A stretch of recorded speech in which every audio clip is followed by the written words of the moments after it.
At Babel, the people lifted up a tower, a monument to their own pride. At Calvary, the people lifted up Jesus Christ.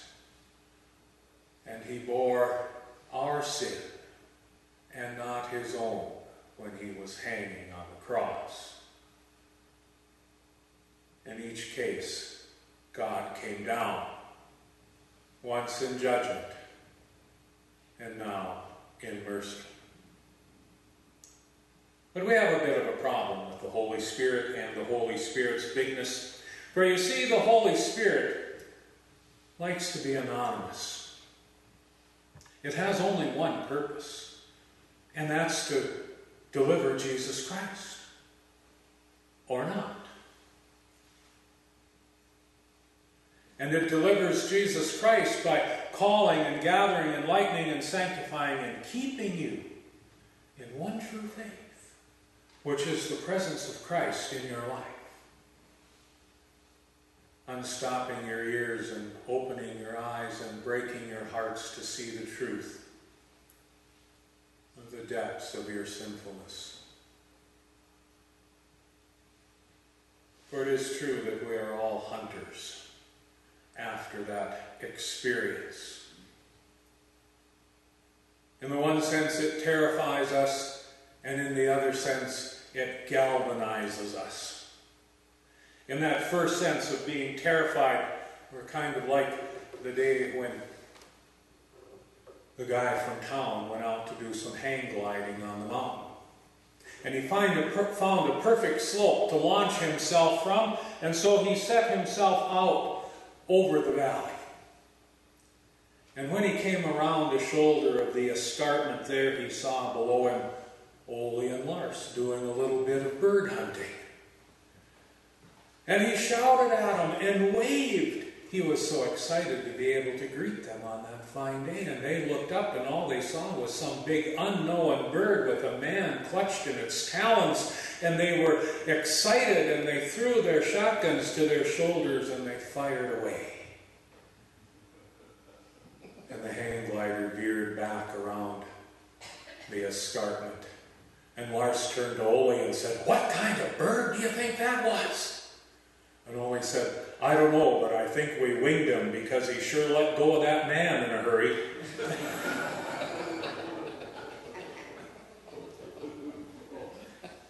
We're a little bit scared about the work of the Holy Spirit in our lives.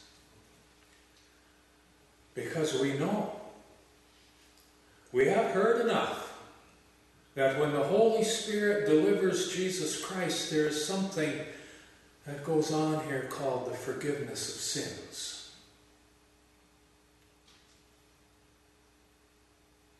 And it's just a little bit scary to receive the forgiveness of sins,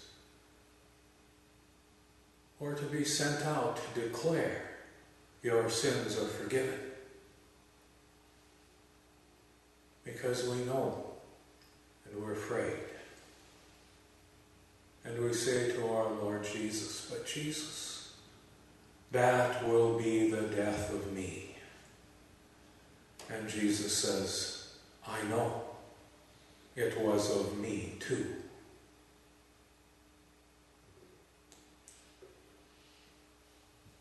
In the other sense, in the sense of being galvanized, we get desperate, not out of fear, but we get desperate and our hearts are troubled because we don't grasp the Holy Spirit. We don't see it. We don't have it for our own. And we begin to think that, perhaps we're like the world that neither sees nor knows the Holy Spirit, and we get desperate.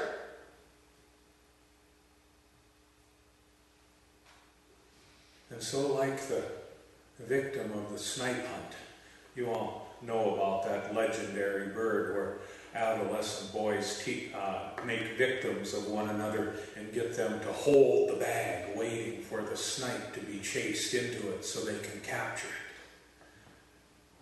But the victim, realizing that he's been duped, becomes so insistent that he ties the bag shut and carries his trophy back to his mates who intended to fool him, and declares, "I've got one, I've got one," with such conviction and sincerity that even though he holds a bag of nothing, they begin to believe that he's actually in possession of the bird. And so it is with us, so desperate to gain possession of the Holy Spirit that we look all over the place.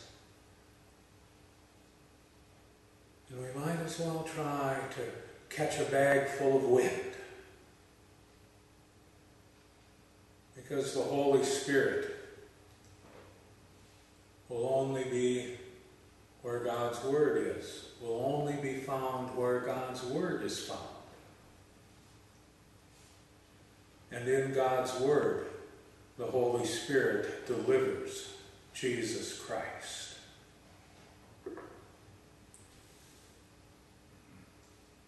Now, this may not sound like such a bad deal, but when Jesus Christ is delivered, it is not just some spiritual presence. It's not just a warm feeling in the heart or sincere thoughts in our mind. The Holy Spirit, as the anonymous member of the Trinity, points only to Jesus and delivers Jesus only. And the Jesus that is delivered is this Jesus of Nazareth, in his body and his blood. And that is the only God, the only Father we will know, because Jesus has told us, if you see me, you see the Father. If you know me, you know the Father. And so, we are in quite a conundrum. Because it is not Jesus and me, or you and Jesus. It is simply Jesus and his life, delivered by this big, all-encompassing bird of the Holy Spirit that fills the earth as waters fill the ocean, that fills the earth as air fills the atmosphere, that is surely present as the breath you take from moment to moment. And in the Word of God, that Holy Spirit does its work, delivering Jesus Christ,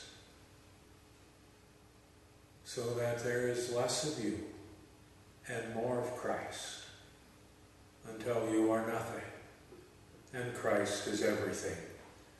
And you go out and do the only thing left for you to do, and declare the mighty deeds of God. For that is God's big bird plan of salvation for all of humanity. Thanks be to God.